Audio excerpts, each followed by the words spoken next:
Hello everyone, welcome back to the channel. मैं हूं आपके साथ पंकज। बच्चों, आज हम स्टार्ट कर रहे हैं क्लास 12th के इकोनॉमिक्स। पहले भी कुछ वीडियोस आपकी इकोनॉमिक्स की डली हुई है, बट अब जो आपके बोर्ड्स एग्जाम आ रहे हैं, आ ही गए हैं, मतलब आ क्या रहे हैं, उसमें जो इको है उसमें बहुत सारी आपकी हॉलीडेज है। तो उस हॉलीडेज को ही हम कवर करेंगे और पूरी मैक्रो इकोनॉमिक्स आपकी अपलोड होगी। एक एक दिन में एक एक चैप्टर अपलोड करेंगे।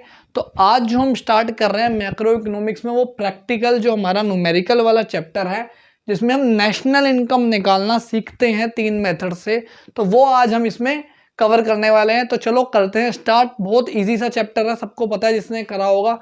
बस कंडीशन इसकी वही है कि फॉर्मूले आपको सारे याद होने चाहिए कि किस चीज़ से, किस फॉर्मूले से क्या आता है और कहाँ से हम स्टार्ट करते हैं, कहाँ पे एंड पहुँचते हैं। सबसे पहले देखो, जो बेसिक चीज़ सीखनी है कि नेशनल इनकम को इस चैप्टर में हम क्या बोलते हैं। NNP@FC। एक तो बेटा ये है N, फिर एक है NP और एक है साथ में FC। इसकी फुल फॉर्म सीखो, ये है क्या, ये NNP/FC का क्या मतलब है अलग से। देखो N जो है वो है नेट, NP है नेशनल प्रोडक्ट और FC है फैक्टर कॉस्ट। तो net national product at factor cost ही हमारी क्या होती है, नेशनल इनकम। और पेपर में आपको यही नेशनल इनकम निकालने के लिए क्वेश्चन आता है। अब इस नेशनल इनकम को निकालने के 3 मेथड है। एक है वैल्यू एडिड मेथड, दूसरा है एक्सपेंडिचर मेथड और तीसरा है इनकम मेथड। लेकिन याद रखना है, इन तीनों मेथड से जो रिजल्ट आता है उससे कभी भी डायरेक्टली हमारा NNP/FC नहीं आता। क्या आता है, देखो, जब हम इस मेथड से नेशनल इनकम निकालने के लिए जो भी स्टेप्स होते हैं वो फॉलो करते हैं, तो पहले हमारा आता है GDP/MP। अब ये GDP/MP क्या है, तो यहाँ पे G स्टैंड करता है ग्रोथ के लिए, वहाँ पे N क्या था, नेट, G क्या था, ग्रोथ। DP होता है बेटा आपका डोमेस्टिक प्रोडक्ट। जैसे वहाँ नेशनल प्रोडक्ट है तो ये क्या होता है, डोमेस्टिक प्रोडक्ट। और MP होता है मार्केट प्राइस। क्या होता है, मार्केट प्राइस। और वैल्यू एडिड मेथड से जो आंसर निकल के आता है उसको एक तो GDP/MP बोलते हैं, एक बोलते हैं GVA/MP। दोनों की बात एक ही है। यहाँ VA की फुल फॉर्म है वैल्यू एडिड। एक मेथड ये है, दूसरा है एक्सपेंडिचर मेथड, और इसी से इससे भी जो हमारा निकल के आता है उसको बोलते हैं GDP/MP। इन दोनों से सेम चीज निकल के आती है। लास्ट है इनकम मेथड, इससे जो निकल के आता है उसको बोलते हैं NDP/FC। क्या बोलते हैं, NDP/FC। और इसी का एक और नाम होता है जिसको बोलते हैं डोमेस्टिक इनकम। क्या बोलते हैं, डोमेस्टिक इनकम। हम देखो 3 मेथड है यहाँ तक पहुँचने के। अब समझना, ध्यान से समझना पहले क्या मैं बोलना चाह रहा हूँ। मान लो मैंने इनकम मेथड लगाया, वो कैसे लगाना है वो अभी सीखेंगे। मान लो इनकम मेथड लगाया और उससे मैंने ये निकाल लिया GDP/MP, जो बहुत इजी होता है निकालना। फिर हम इस GDP/MP को हमें यहाँ से यहाँ पहुँचना है NNP/FC पे। किस पे पहुँचना है, GDP/MP से NNP/FC पे। तो चाहे मैं इस फॉर्मूले को यूज़ करूँ, चाहे इसको करूँ, इनसे यहाँ से यहाँ पे मैं निकल चुका हूँ, यहाँ से मेरे को यहाँ पे एंड रिजल्ट पे अपने पहुँचना है। तो इन सब पे, तीनों मेथड पे कुछ बेसिक फॉर्मूले लगते हैं जो तीनों पे अप्लाई होंगे जब भी मैं GDP/MP से NNP/FC जाऊँगा या NDP/FC पे NNP/FC जाऊँगा। और वो ये बेसिक फॉर्मूले, ये तो आपको याद होने ही होने चाहिए क्योंकि ये तीनों मेथड में आएगा आपका। तो देखते हैं कि ये क्या है हमारे यहाँ बेसिक फॉर्मूले। तो देखो बच्चों, क्या है हमारे ये बेसिक फॉर्मूले, कैसे इसे यूज़ करना है। मान लो मैंने एक्सपेंडिचर मेथड लगाया और मैंने निकाल लिया GDP/MP, और मेरे को कहाँ पहुँचना है, NNP/FC पे मोस्टली, क्योंकि यही निकालने को आएगा। अब मुझे इस G को कन्वर्ट करना पड़ेगा N पे। अभी मैं कहाँ खड़ा हूँ, G पे, ग्रोस पे खड़ा हूँ, और मुझे जाना है नेट पे। तो उसका क्या फॉर्मूला है, ध्यान से देखो। अगर मुझे ग्रोस से नेट पे आना है तो मुझे क्या माइनस करना पड़ेगा, डेप्रीशिएशन। ये सारी चीज़ें आपको क्वेश्चन में गिवन होगी। अब डेप्रीशिएशन या तो डेप्रीशिएशन के नाम से होगा, वैसे बहुत कम होता है, इसका एक और नाम होता है जिसे बोलते हैं कंजम्पशन ऑफ फिक्स कैपिटल। तो इसी नाम से ये आता है, आपको ये अच्छे से याद रखना है। जब भी ग्रोस से नेट पे जाना है, ट्रांसफर करना है, तो क्या माइनस करना है, डेप्रीशिएशन। और उल्टा अगर उन्होंने बोल दिया नेट से ग्रोस पे जाना है तो प्लस डेप्रीशिएशन हो जाएगा। तो इसका मतलब क्या हुआ कि ग्रोस वाला जो है वो बड़ा होता है, ग्रोस वैल्यू होती है, अपने अकाउंट्स में भी पढ़ा होगा, ग्रोस वैल्यू होती है, उसमें से डेप्रीशिएशन माइनस करते हैं तो क्या आता है, नेट आता है। और आपका जो मैक्रो इकोनॉमिक्स में ही सेकंड या थर्ड चैप्टर है, उसमें यही फॉर्मूले जिसमें ग्रोस इन्वेस्टमेंट और नेट इन्वेस्टमेंट है, तो वहां पे भी ये डेप्रीशिएशन का यूज हो रखा है। अब आते हैं सेकंड में, अब जी से एन पे आ गए हम। अब बात करते हैं, मेरे को डीपी से एनपी पे पहुंचना है। एनपी था नेशनल प्रोडक्ट, डीपी था डोमेस्टिक प्रोडक्ट। तो इसमें भी नेशनल प्रोडक्ट बड़े वाला होता है, तो बड़े से अगर छोटे पे आना है तो -NFIFA। ये क्या होता है, net factor income from abroad, इसकी फुल फॉर्म है net factor income from abroad. और अगर मुझे डोमेस्टिक से नेशनल में जाना है तो प्लस कर दूंगा NFIFA। मतलब ये छोटा है तो छोटे से बड़े पे जाना है तो प्लस, बड़े से छोटे पे आना है तो माइनस, बस इतना याद रखो। अब देखो, या तो NFIA आपको गिवन होगा, net factor income from abroad, या तो इसी नाम से गिवन होगा, या फिर इसको निकालने का भी एक फॉर्मूला है। क्या फॉर्मूला है, फैक्टर इनकम फ्रॉम अब्रोड आपको ये गिवन होगा, इसमें से आप माइनस कर दोगे फैक्टर इनकम टू अब्रोड। सिर्फ डिफरेंस फ्रॉम और टू का है, फ्रॉम में से टू माइनस कर दोगे तो क्या आ जाएगा, net factor income from abroad. अभी सिर्फ फॉर्मूले को समझो, लिख लो इसे अच्छे से वीडियो रोक के, ताकि जब अभी मैं आपको क्वेश्चंस भी अभी कराऊंगा तो उसमें आप समझ सको। अब हमने डीपी को एनपी में चेंज कर दिया, लास्ट बचा एमपी और एफसी। अगर मेरे को एमपी से एफसी पे जाना है, एमपी होता है बच्चों मार्केट प्राइस, ये मार्कर है, ये मार्कर की कॉस्ट आई 8 रुपये, फिर इसमें कुछ टैक्सेस जुड़ते हैं जैसे जीएसटी वगैरह, 2 रुपये जुड़ा, और वो उसकी कॉस्ट जुड़ के कितनी हो गई, 10। तो ये है मार्केट प्राइस और ये है फैक्टर कॉस्ट। तो हमेशा कौन सा बड़ा होता है, मार्केट प्राइस। तो अगर मार्केट प्राइस से फैक्टर कॉस्ट पे आना है, छोटे पे आना है, तो -NIT, और NIT होता है नेट इनडायरेक्ट टैक्सेस। क्या होता है, नेट इनडायरेक्ट टैक्सेस। जैसे जीएसटी हमारा एक इनडायरेक्ट टैक्स है, और अगर मेरे को फैक्टर इनकम से मार्केट प्राइस पे जाना है तो ऐड कर देंगे NIT, net indirect tax add कर देंगे। अब ये हो सकता है आपको इसी नाम से क्वेश्चन में गिवन हो कि नेट इनडायरेक्ट टैक्स, अगर गिवन नहीं है तो इसको निकालने का भी फॉर्मूला है, आईटी में से सब्सिडी माइनस कर दो, और आईटी यहाँ पे स्टैंड करता है इनडायरेक्ट टैक्स के लिए, जिसमें जीएसटी आएगा, एक्साइज ड्यूटी आ सकता है, कस्टम ड्यूटी आ सकता है, सेल टैक्स आ जाता है, ये सारे इनडायरेक्ट टैक्स होते हैं, तो कोई भी नाम आ सकता है। ये हो गए बच्चों बेसिक फॉर्मूले। तो अभी हम स्टार्ट कर रहे हैं, ये तो बेसिक फॉर्मूले से बिल्कुल लिख लो इसे अच्छे से, स्क्रीनशॉट लेके अपने पास। अभी हम सीख रहे हैं एक्सपेंडिचर मेथड, कि एक्सपेंडिचर मेथड से हम कैसे नेशनल इनकम तक पहुंचेंगे, या एक्सपेंडिचर मेथड में क्या क्या चीजें आती है। तो चलो स्टार्ट करते हैं, हमारा कौन सा मेथड, एक्सपेंडिचर मेथड। तो देखो बच्चों, अब समझते हैं कि कैसे हम एक्सपेंडिचर मेथड से नेशनल इनकम तक पहुंचते हैं। उससे पहले हमें पहले जीडीपी एट एमपी पे पहुंचना पड़ेगा। तो देखो सिंपल सा इसका फॉर्मूला है, ये कुछ आइटम्स दे रखी हैं, कुछ चीजें दे रखी हैं, कंपोनेंट्स कह सकते हो एक्सपेंडिचर मेथड के। सबसे पहले प्राइवेट फाइनल कंजम्पशन एक्सपेंडिचर, इसका एक और नाम भी होता है household final consumption expenditure. Simple सी बात है, ये मेथड ये बोलता है कि एक इकोनॉमी में जितने भी खर्चे हो रहे हैं, जितने भी एक्सपेंडिचर हो रहे हैं, उन सबको ऐड कर लो। तो एक्सपेंडिचर कौन कौन करता है, हम लोग करते हैं हाउस होल्ड वगैरह, ठीक है। दूसरी गवर्नमेंट करती है, तो जितने भी गवर्नमेंट के एक्सपेंडिचर है उसे ऐड कर लो। इसके बाद जो नेट एक्सपोर्ट हो रहा है, जो हमारे देश से बाहर सामान जा रहा है, उसे भी आप इंक्लूड कर लो, क्योंकि वो बना तो हमारे देश में, खर्चा उसका हमारे देश में हुआ है, वो ऐड कर लो। और लास्ट होता है ग्रोस डोमेस्टिक कैपिटल फॉर्मेशन।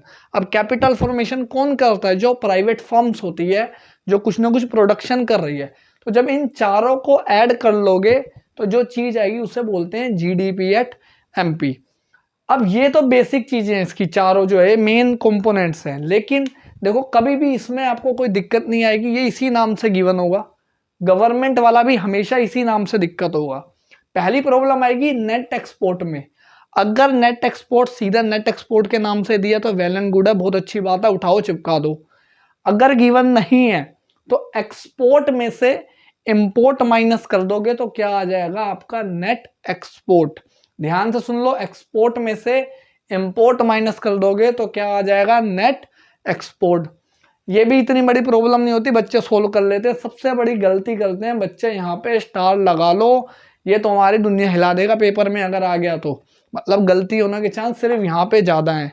क्या है देखो, ग्रोस डोमेस्टिक कैपिटल फॉर्मेशन। पहले तो याद रखो, अगर यहाँ पे वर्ड ग्रोस की जगह नेट है, क्या है बच्चों, ग्रोस की जगह नेट, तो आपको उस नेट को ग्रोस में चेंज करना पड़ेगा। इसका मतलब इसके साथ जो भी नेट डोमेस्टिक कैपिटल फॉर्मेशन का अमाउंट दिया है वो लेना है, प्लस साथ में डेप्रिसिएशन ऐड कर देना है।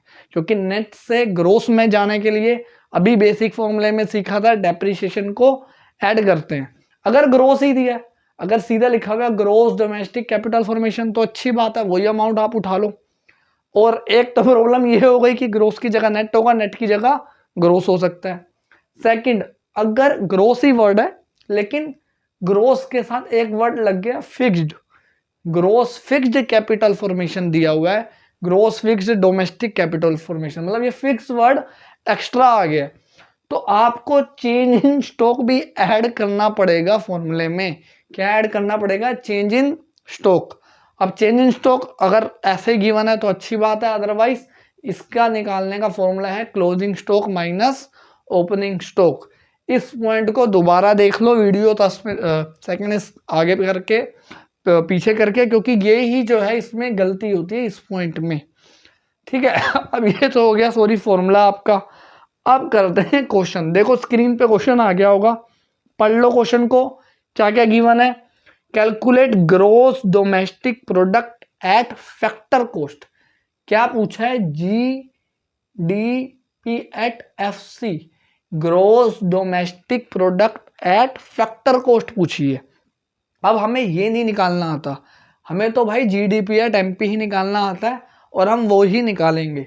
तो GDP MP निकालने के लिए मुझे सबसे पहले क्या चाहिए, प्राइवेट फाइनल कंजम्पशन। और हाँ, ये आगे पीछे लिख सकते हो, ऐसा नहीं है कि प्राइवेट ही पहले आएगा गवर्नमेंट बाद में आएगा, ऐसा कोई रूल नहीं है। बच्चे इसमें गलती कर देते हैं। तो सबसे पहले देखो प्राइवेट फाइनल कंजम्पशन कितना दिया, सबसे ऊपर ही दिया हुआ 800, तो 800 रुपये। इसके बाद गवर्नमेंट फाइनल कंजम्पशन ढूंढो, कहाँ दिया हुआ है, नीचे से थर्ड लास्ट दिया हुआ है 450। नेट एक्सपोर्ट देखो कितना दिया हुआ है, नीचे से सेकंड लास्ट माइनस में दिया हुआ है, तो 30 माइनस हो गया, पहले से उसकी वैल्यू माइनस है। अब लास्ट बच गया ग्रोस डोमेस्टिक कैपिटल फॉर्मेशन, ऊपर से सेकंड पॉइंट में दिया हुआ है। अब देखो आ गया पॉइंट, ग्रोस की जगह वर्ड क्या है, नेट, तो जितना है पहले तो उसकी वैल्यू लो, कितना है वो 150 रुपये। अब नेट को ग्रोस में चेंज करना है, क्या करना है, नेट को ग्रोस में चेंज, तो उसके लिए डेप्रिसिएशन ऐड करते थे। और डेप्रिसिएशन जिस बच्चे ने ढूंढ लिया है बहुत अच्छी बात है, जिसे नहीं मिला है तो लास्ट में दिया हुआ है कंजम्पशन ऑफ फिक्स कैपिटल, तो 50 रुपये ये भी आपका ऐड हो जाएगा। तो देखो कितना हो गया, 800 प्लस 400 1200, 1250 1300, 1400, 1450 में से माइनस 30 कर दोगे तो 1420। ये क्या निकल के आया, GDP at FC MP, but हमें क्या चाहिए FC, तो GDP FC हमें चाहिए, हमारे पास GDP MP है, ये हम निकाल चुके हैं, ये हमें निकालना है। G और G तो सेम है, कोई चेंज करने की जरूरत नहीं, DP सेम है, कोई चेंज करने की जरूरत नहीं। चेंज क्या करना है, इस MP को FC बनाना है। अभी देखा था बेसिक फॉर्मूला, तो यहाँ पे बेसिक फॉर्मूले यूज होंगे, ये कॉमन फॉर्मूला तो यूज होगा, साथ में बेसिक फॉर्मूले ऐसे यूज होंगे। तो MP से FC जाते थे तो क्या चीज माइनस करने थे, NIT नेट इनडायरेक्ट टैक्स। अब देखो नेट इनडायरेक्ट टैक्स आपको ऐसे ही दिया हुआ है, गवर्नमेंट के ऊपर 120 रुपये, तो यहाँ से NIT माइनस कर देंगे हमने, 1420 में से 120 रुपये माइनस करोगे तो 1300 करोड़ आ गया आपका आंसर। ऐसे करना होता है बेटा आपको एक्सपेंडिचर मेथड का क्वेश्चन। एक और देखते हैं, देखो स्क्रीन पे आ गया होगा एक और, अब इसमें भी क्या निकालना है, calculate national income by income and expenditure method. तो इनकम मेथड वाला भी बाद में देखेंगे, पहले एक्सपेंडिचर मेथड वाला करते हैं। इसमें हम नेशनल इनकम निकालनी है, मतलब NNP एट FC निकालनी है। हमें ये नहीं आता भाई, हम तो वही निकालेंगे जो हमारे सर ने सिखाया है, GDP एट MP।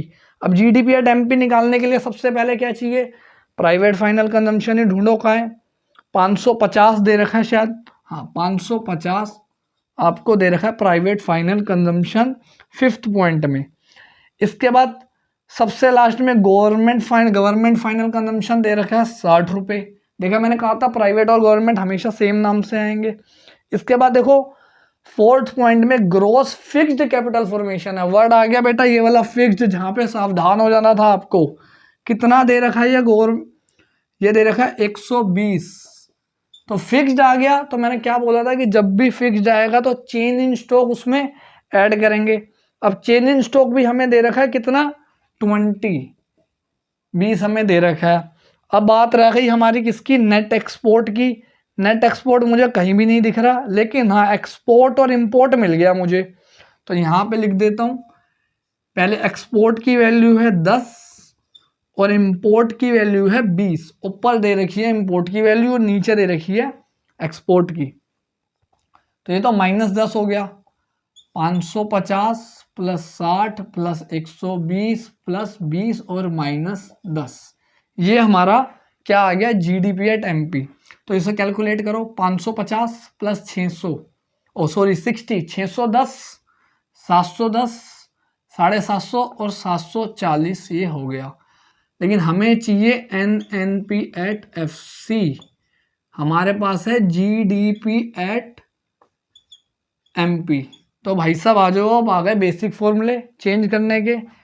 N से G पे जाना है तो माइनस डेप्रीशिएशन, DP से NP पे जाना है तो plus NFIFA net factor income from abroad, और MP से FC पे जाना है तो दोबारा माइनस NIT। यही हमने अभी सीखा था। फॉर्मूले लिख लो, इसके फॉर्मूले आपने लिखे होंगे तो इजी होगा करना।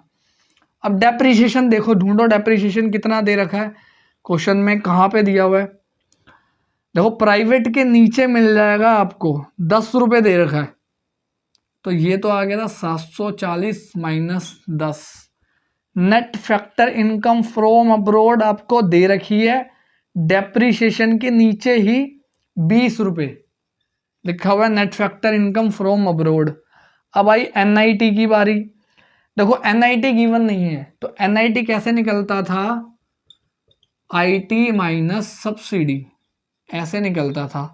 IT हमें दे रखा है 100 रुपये और सब्सिडी हमें दे रखा है 20 रुपये, तो ये कितना हो गया 80, तो -80। ये अब हमारा क्वेश्चन हो गया सोल्व कर लो इसे फटाफट और बताओ कितना आंसर आ रहा है। और अभी एक चीज़ और सीखेंगे जब इनकम मेथड में आएंगे। ये आ रहा है आपका सोल्व करके 670 करोड़, क्योंकि ये 20 से और ये 10 तो कट गया, 1070, हाँ बिल्कुल 670 आ रहा है। ये हो गया हमारा एक और एक्सपेंडिचर का। अब एक और लास्ट क्वेश्चन कर रहे हैं एक्सपेंडिचर मेथड का, ताकि आपकी पूरी तरह से इसमें पकड़ आ जाए। देखो ये इंपॉर्टेंट क्वेश्चन है, क्योंकि ये अब क्या है, इस फॉर्मूले में से एक चीज़ निकालने के लिए पूछ ली है।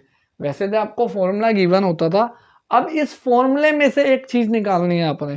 क्वेश्चन को पढ़ो और कॉपी में लिख लो कि आपको क्या चीज़ निकालने के लिए उन्होंने बोली है। ग्रोस फिक्स्ड कैपिटल फॉर्मेशन, क्या निकालना है, ग्रोस फिक्स्ड कैपिटल फॉर्मेशन आपको निकालना है। यहाँ पे मैं लिख देता हूँ ग्रोस फिक्स्ड कैपिटल फॉर्मेशन, ये चीज़ आपको निकालनी है। और आजकल ऐसे वाले क्वेश्चन बहुत ज़्यादा आ रहे हैं, वो भी इनकम मेथड से, ज़्यादातर इनकम मेथड से ऑपरेटिंग सरप्लस अभी सीखेंगे, वो निकालने के लिए पूछा है। तो अब भैया बच्चे कंफ्यूज हो जाते हैं कि जब हमें फॉर्मूले वाली चीज़ ही पूछ ली तो कैसे निकालेंगे। तो क्वेश्चन ही आपकी मदद करेगा। जब भी कोई प्रॉब्लम दिखे पेपर में तो क्वेश्चन को ढंग से पढ़ा करो, क्वेश्चन में ही आंसर होता है। देखो इसके 5th पॉइंट में आपको क्या गिवन है, GDP-MP, ये आपको पहले से ही निकाल के दे रखा है, जिसका अमाउंट है 2500। ठीक है, ये आपको पहले से गिवन है। अब इसका formula private consumption plus government consumption net export plus gross. अब मैं फिक्स्ड लेके चल रहा हूं क्योंकि फिक्स्ड वाला पूछा है, प्लस चेंज इन स्टॉक। ये हमारा फॉर्मूला होता है इसको निकालने का। अब देखो प्राइवेट वाला हमें गिवन है कितना 1000,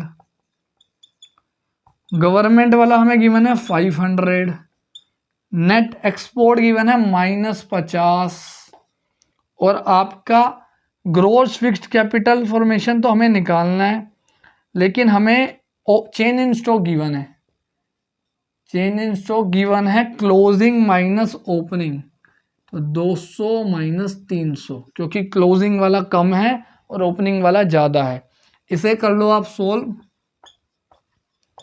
हो गया 1500, 15 में से कितना गया 50, 1450 और माइनस का 100 1350 हो गया ये, plus gross fixed capital formation. तो इसको माइनस करोगे कितना आएगा 50 इसका और 1150 आ रहा होगा ये आपका आंसर। बुक का ही क्वेश्चन है आपकी, देख लेना मैच कर लेना। 1150 क्या आ गया ग्रोस फिक्स्ड कैपिटल फॉर्मेशन। अब वो इसमें से आपसे कुछ भी पूछ सकता है, अभी ये पूछा, हो सकता है नेट एक्सपोर्ट पूछ लेता, हो सकता है गवर्नमेंट फाइनल एक्सपेंडिचर पूछ लेता। तो ये हो गए बच्चों आपके एक्सपेंडिचर मेथड के क्वेश्चंस। अब आपके पास जो भी बुक है, कोई सैम्पल पेपर है, उसमें से एक्सपेंडिचर मेथड के क्वेश्चन निकालो और करो। अब स्टार्ट करते हैं इनकम मेथड कि इनकम मेथड से क्या निकलता है, उसके क्वेश्चन कैसे सोल्व होता है। तो देखो बच्चों अब कैसे करते हैं इनकम मेथड से calculation of national income. Expenditure method सीख लिया, बहुत सिंपल था। अब आ गया आपका इनकम मेथड, ये उससे भी ज़्यादा सिंपल है। क्यों सिंपल है, देखो इनकम मेथड से जो हमारा रिजल्ट निकल के आता है उसे बोलते हैं NDP@FC, और नेशनल इनकम होता है हमारा NNP@FC। तो भाई यहाँ तो N और N सेम है, FC और FC सेम है, तो अगर चेंज करना भी पड़ेगा तो सिर्फ एक ही चीज को चेंज करना है, DP और NP को। तो ये फॉर्मूला तो और इजी हो जाता है मेथड निकालने के लिए। अब देखो इस मेथड को हम कैसे, मतलब इसके अंदर क्या क्या कंपोनेंट्स आते हैं। पहला है बच्चों कंपनसेशन ऑफ एम्प्लॉइज, जो भी एम्प्लॉइज को पैसा मिलता है जब भी वो जॉब कर रहे हैं तो वो चीज लेते हैं। इसके बाद रेंट एंड रॉयल्टी। अब रेंट एंड रॉयल्टी क्वेश्चन में एक साथ भी दिया हो सकता है, अलग अलग भी दिया हो सकता है, तो आपने दोनों लेने हैं। फिर आपका इंटरेस्ट, इंटरेस्ट सिर्फ याद रखना वर्ड इंटरेस्ट होना चाहिए और कुछ नहीं होना चाहिए। इंटरेस्ट ऑन लॉन्ग टर्म डेप्ट वगैरह है तो वो नहीं लेना आपने। नेक्स्ट है प्रॉफिट, और सबसे लास्ट है मिक्स्ड इनकम या फिर mixed income of self group. कुछ भी नाम आ जाता है, मिक्स्ड इनकम जहाँ दिख जाए वो आपने पिक कर लेना है। ये तो है मेन हेड्स बेसिक वाले, लेकिन अगर आपको कंपनसेशन ऑफ एम्प्लॉइज नहीं दिया तो ये कैसे बनता है, इन सबको एडिशन करके। तो मतलब आपको ये सारी चीजें क्वेश्चन में कहीं ना कहीं गिवन होगी। क्या वेजेस एंड सैलरी लिखा होगा, उसके साथ कैश भी लिखा हो सकता, नहीं भी लिखा हो सकता। पेमेंट इन काइंड लिखा होगा, ये बहुत कम मिलता है क्वेश्चन में। पेंशन दे रखी होगी, पेंशन लेने नहीं है आपने। और सबसे ज्यादा गलती इसमें होती है, क्या लिखा है contribution to social security scheme by employer. याद रखना यहाँ एम्प्लॉय नहीं होना चाहिए, एम्प्लॉयर होना चाहिए। अगर एम्प्लॉय है तो वो इंक्लूड नहीं होगा, एम्प्लॉयर वर्ड है सिर्फ तभी इंक्लूड होगा। रेंट एंड रॉयल्टी में कभी कोई दिक्कत नहीं आएगी, इंटरेस्ट में कभी कोई दिक्कत नहीं आएगी। अगली दिक्कत आएगी प्रॉफिट में। अगर प्रॉफिट का ऐसा ही नाम गिवन है तो अच्छी बात है, अदरवाइज प्रॉफिट के ये सारे नाम मतलब पार्ट्स दिए होंगे, या तो कॉर्पोरेट टैक्स होगा, रिटेन अर्निंग होगा, डिविडेंड होगा। रिटेन अर्निंग का एक और नाम होता है अनडिस्ट्रीब्यूटेड प्रॉफिट। रिटेन अर्निंग क्या होती है, जो कंपनी ने बांटी नहीं अपने शेयर होल्डर को और अपने पास रख लिया, तो उसी का नाम है अनडिस्ट्रीब्यूटेड प्रॉफिट या अनडिस्ट्रीब्यूटेड डिविडेंड, कोई भी नाम आ सकता है। अब एक चीज और इस फॉर्मूले में, अगर मैं इन तीनों चीजों को ऐड कर दूं, किसको, रेंट, रॉयल्टी, इंटरेस्ट और प्रॉफिट को, तो जो चीज निकल के आती है उसे बोलते हैं ऑपरेटिंग सरप्लस। क्या बोलते हैं, ऑपरेटिंग सरप्लस। ये आजकल बहुत बार क्वेश्चन में पूछ रहे हैं CBSE कि ऑपरेटिंग सरप्लस निकाल के दे दो आप, तो वो सीखेंगे हम कैसे निकालते हैं अगर आ जाता है कोई क्वेश्चन। तो देखो स्क्रीन पे आपकी क्वेश्चन आ गया होगा। इनकम मेथड का जो जो चीजें गिवन है उसे पहले आप नोट कर लो, या काम करते हैं जो अभी पहले क्वेश्चन करा था एक्सपेंडिचर मेथड से, जिसमें नेशनल इनकम निकालनी थी, उसी को इनकम मेथड से करते हैं। देखो स्क्रीन पे आ गया आपकी। अब हमें NNPAT-FC निकालना है, वो हमें नहीं पता, हमें पता है NDPAT-FC। सबसे पहले क्या चाहिए, कॉम्पनसेशन ऑफ एम्प्लॉइज। देखो क्या कहीं पे गिवन है, सबसे पहला ही ऊपर गिवन है 250 रुपये। इसके बाद चाहिए रेंट एंड रॉयल्टी। देखो कहीं रेंट एंड रॉयल्टी गिवन है क्या, बिल्कुल रेंट गिवन है हमें, कितना है रेंट, 100 रुपीज। इसके बाद हमें चाहिए इंटरेस्ट, रेंट के ही नीचे गिवन है 200 रुपये। प्रॉफिट भी हमें ऐसे ही गिवन है 50। अब बारी आई मिक्स्ड इनकम की। देखो थर्ड पॉइंट दिया हुआ है ऊपर से, mixed income of self employed, वो भी है 50। इन सबको ऐड कर दो, 350, 550 और 100, 650। ये हो गया हमारा NDPAT-FC आया है अभी। अब इसे हमें चेंज करना पड़ेगा किसमें, NNPAT-FC में। ये है NDPAT-FC। तो DP से NP पे जाना है तो क्या ऐड करते थे, net factor income from abroad, और ये हमें गिवन थी 20। तो 650 प्लस 20 कितना आ गया, 670। अब एक बात याद रखो, चाहे एक्सपेंडिचर मेथड हो चाहे इनकम मेथड हो, ये जो नेट आंसर जो नेशनल इनकम निकल के आ रही है, ये हर फॉर्मूले से सेम आंसर आना चाहिए। एक्सपेंडिचर मेथड का अभी वीडियो पीछे करके देख लो, तब भी 670 ही आपका आंसर आया था। अब आते हैं दूसरे क्वेश्चन पे इसके। देखो स्क्रीन पे आ गया होगा इनकम मेथड का फॉर्मूला, मतलब क्वेश्चन कोई।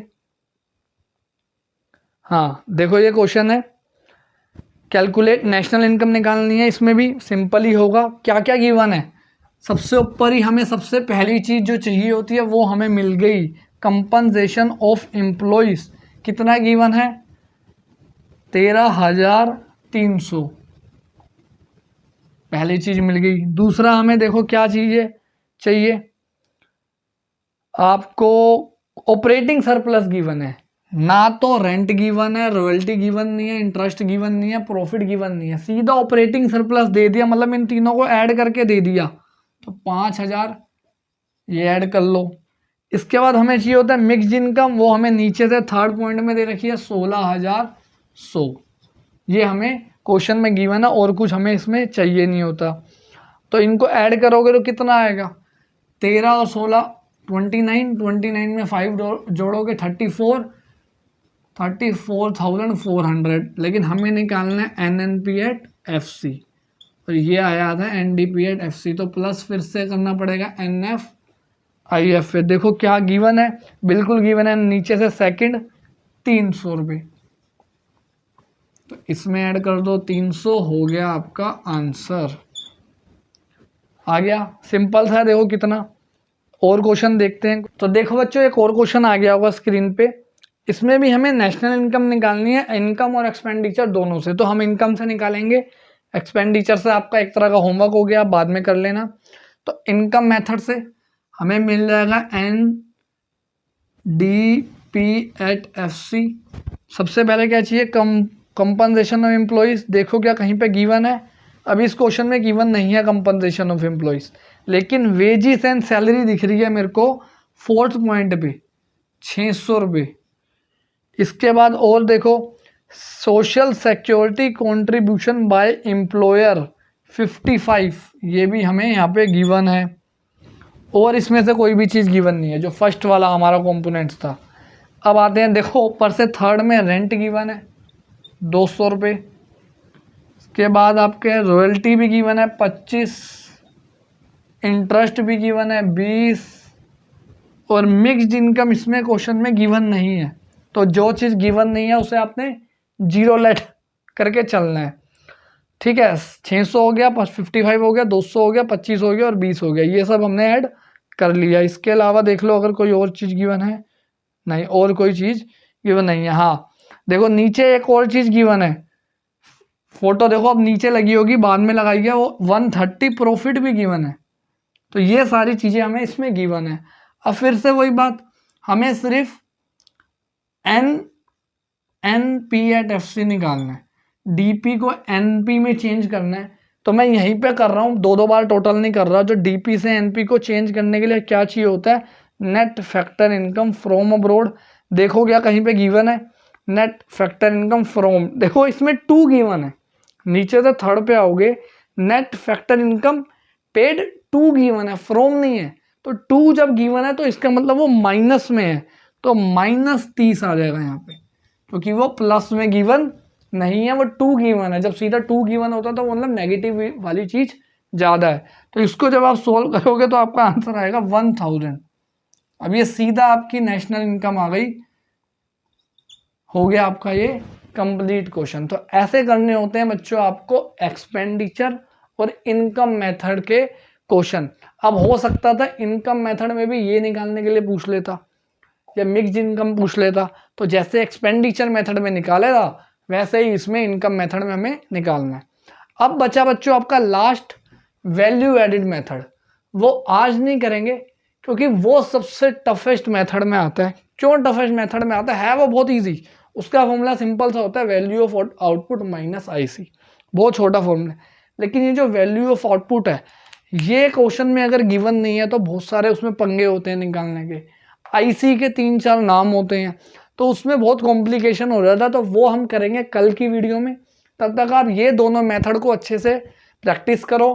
जो ही डाउट आ रहा है कोई डाउट पूछो, जितने भी अगर आपके पास सैम्पल पेपर है उसमें नेशनल इनकम के जितने भी इन दोनों मेथड के इनकम एक्सपेंडिचर के क्वेश्चन है सारे कर डालो आजकल में। तो मिलते हैं बच्चों नेक्स्ट वीडियो में। Thank you everyone.